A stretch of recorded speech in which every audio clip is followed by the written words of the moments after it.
For the 33rd Sunday in Ordinary Time. Reflection questions.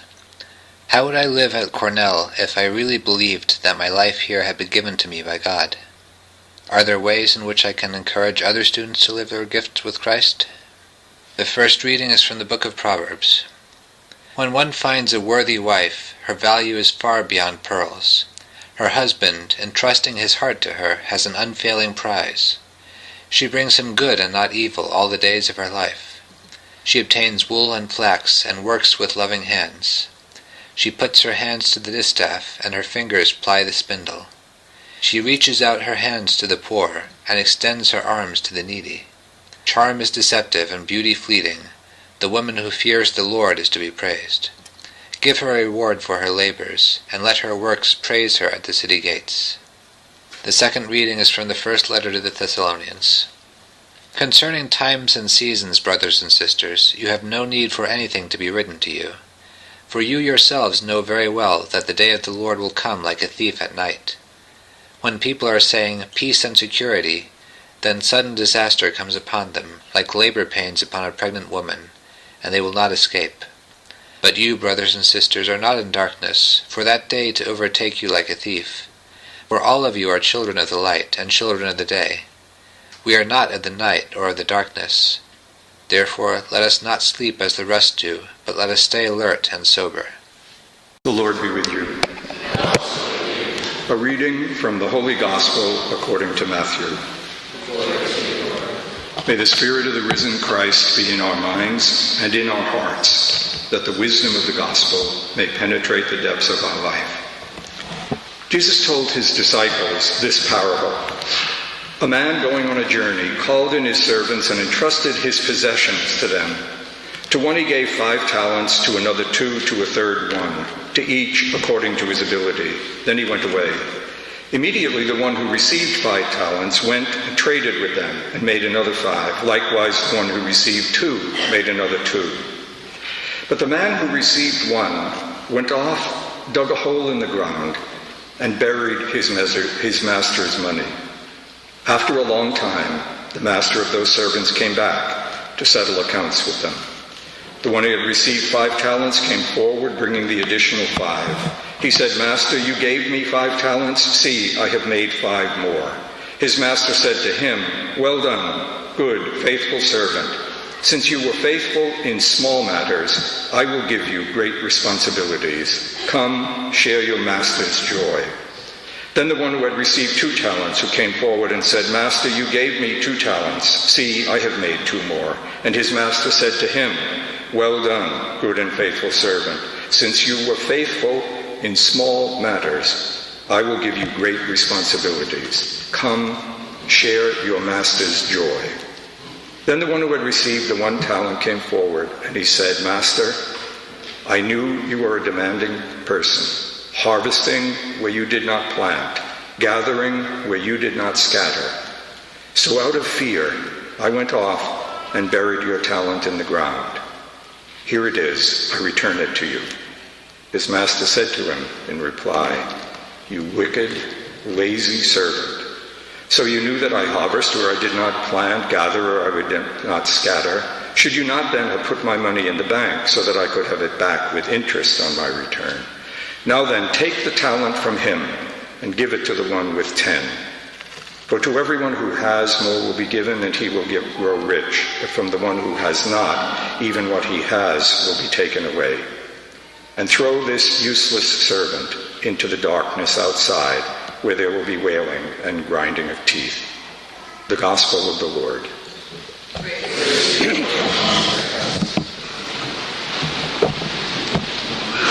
Just as a very quick preliminary, not something that I had meant to talk about, but listening to the second reading, I thought how remarkably apt it is for us, and how we see that the application of it is not just to some fear or fantasy about the destruction of the world, but to living a life in which God will inevitably appear in that life, or the presence of God will come in unexpected ways. And those who are alert, in a way, no matter what happens, your response is, how can I How do I recognize the presence of God in this? How do I recognize this creative power, or this infinite love, or this profound wisdom? And then how do I live what I recognize? The reason I thought of that was that, I don't know if you noticed it in the middle, but he talked about the time when suddenly great prosperity becomes a disaster. Well, I mean, unless you're in a coma for the last couple of weeks, you know that that's exactly what has happened to us all over the world, and especially in the United States, and especially here, this very privileged place where most of the students expect to make very adequate salaries and go on. All of a sudden, that world has crumbled. Well, what this says is that's what these scriptures are talking about. Something happens, sometimes something wonderful happens, and you have to say, how is this the presence of God? How do I respond to this creatively? So this business about the presence of God and responding to it is not meant to, make us hide and cower in the world. It's meant to invite us, as the reading from Paul said, not to be asleep, but to be awake enough to examine what happens to us. Not to tell us how to respond, but to tell us how do you discover how to respond as a believer. What is the presence of God in the present financial disaster that has attacked the capitalist world? What is his presence? You believe God is present. He's present in everything. What is the presence of God in your sin? It's forgiveness. I mean, the presence of God is everywhere. What you have to do is figure out, be alert enough, filled enough with God's Spirit to recognize it. But that's not what I wanted to talk about. What I want to talk about is the word that echoes through all of the readings today, and that is fear. It's very interesting. I don't know if you were noticing when we were singing the response. It's not not the word that most people would attach to fear. The word is happy, which is also sometimes translated blessed, gifted, lucky. You're lucky if you fear God, it says. And there's an ancient saying, the fear of the Lord is the beginning of wisdom. But in the gospel passage, it was the man's fear that destroyed him. So I want to talk about this fear, which on the one hand can be the entrance into life and wisdom, and on the other hand can be the source of failure. And as I'm going to mention in a minute, I believe from my own experience in a long time as a priest, this is the source of sin. The image I would like to begin, and I hope end with, is Jesus. The first thing the risen Jesus is recorded as saying in all the Gospels, especially in John, do not be afraid. The reason why that's important, I think, not only is that the notion of fear appears here, but because the Gospels, and especially John's Gospel, are carefully constructed. They're not just historical records or something. They're carefully constructed to bring those of us who now read them and allow them to penetrate our mind and imagination, to bring us into the presence of Christ. These have been written so that you may believe in him.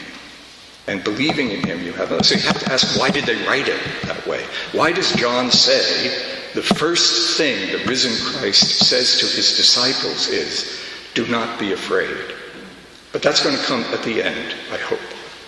To begin with, we begin with the other kind of fear, the fear we sang about in the responsory psalm, the fear that is expressed in the first reading, the wise woman. The first reading is about the presence of divine wisdom in a life. The wisdom in the Old Testament and the Hebrew Scriptures and the Israelite experience is always feminine.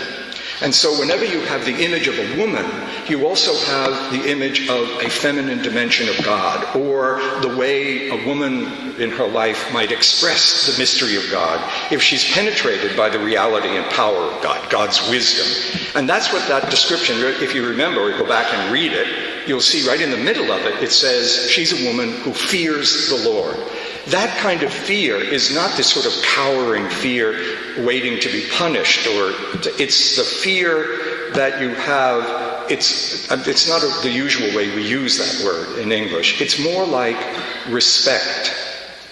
The kind of fear a really good teacher should have in the presence of her students. That is, the kind of fear that that makes you stand in awe of what's there, the truth, minds, kind of fear an artist would have, kind of fear, that Dan has about music, that it's a sense of awe and respect.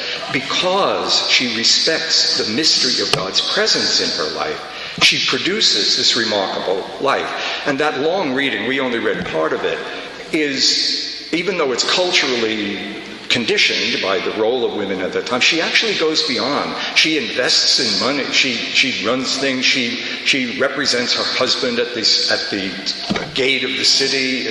She is completely alive. In Israelite religious experience, the idea God's presence expresses itself in this fully, creatively lived life. Fully alive. Right? Now, surprisingly, because God is the creative presence. So if God is the creative presence in my mind and my heart and my imagination, as they grow, as I allow this creative presence actually to be active in me, I learn how to do that, I become more alive. So for the Hebrews, the sign of God's presence in the world was prosperity, peace, a wonderful country, triumph over enemies who are trying to destroy you. There was a little hint, a little bit, in their religious experience. It shows up in 2nd Isaiah, in some mysterious poems, not about somebody who's triumphant, but about somebody who suffers. We read them all the time during Holy Week. It was just a hint. It's in Jeremiah a little bit, too. But it obviously, that notion of God's presence appearing in failure, in vulnerability, becomes present in Christianity, the crucified Christ. Notice that Paul says in one of his epistles, the crucified Christ is a stumbling block to the Jews. And it's a stumbling block because they have learned to identify God's presence in success all through the Old Testament. They had to move to recognizing God's presence in a man rejected, condemned to death, and murdered ignominiously with a bunch of criminals. It's important to remember that the crucifixion is not the end of the story. The resurrection is. So even for Christians, the sign of God's presence is the fullness of life, but it's a life that comes out of death. That's to be talked about another time. But so the first fear, the fear that brings me into a kind of completion of life and stuff, makes me recognize in others, is the fear that recognizes the reality of God, utterly different from me, infinitely different, unexpected, and yet present. But if you look at the gospel story, it's very different. The man who fails in the gospel story, he fails out of fear. And I just want to talk about that for a couple of minutes. As I said, it's been a thing I've thought about a long time in my life, having listened to people a lot, hearing confessions and stuff. I'm pretty convinced that at the root of all sin is fear. At the root by sin, meaning that which separates us from one another, that which breaks the union between us and one another, that which breaks the communion between God and me, or rejects it or refuses it. It's almost always fear.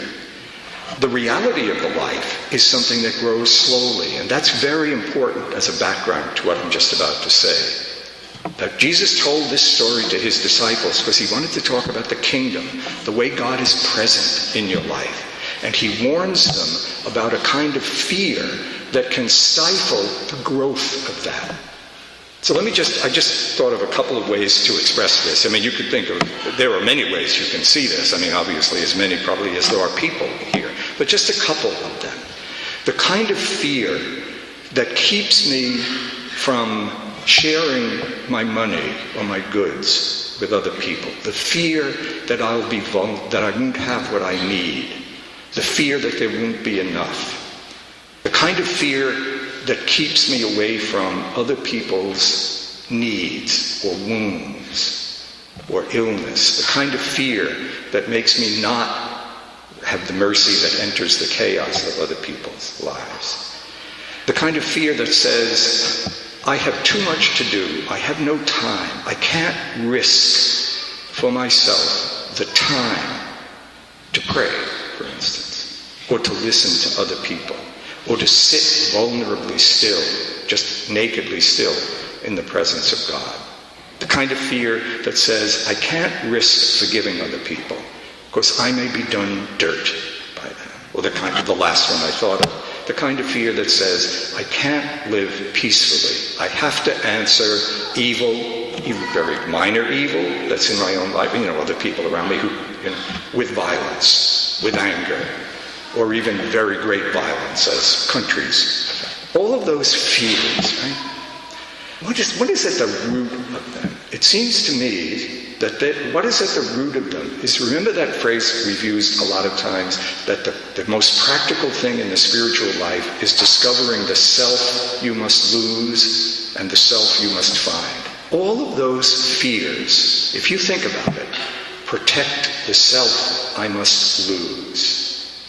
So I think all three people in the gospel story had to deal with those fears. They had to grow slowly through this to come to, to fulfillment, one to disaster. But that's not the ultimate fear, I think, that this man had, the one who failed. It's not that he was afraid of loss. I think he was afraid of life. The fear that keeps me and you from gradually growing in the life of Christ is the fear of living beyond the limits that I live.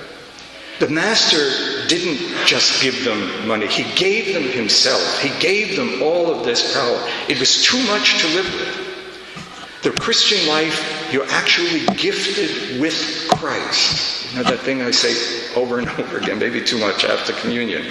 I was crucified with Christ, and the life that I am living now is not my own. Christ is living in me. I still live my human life, but it's a life.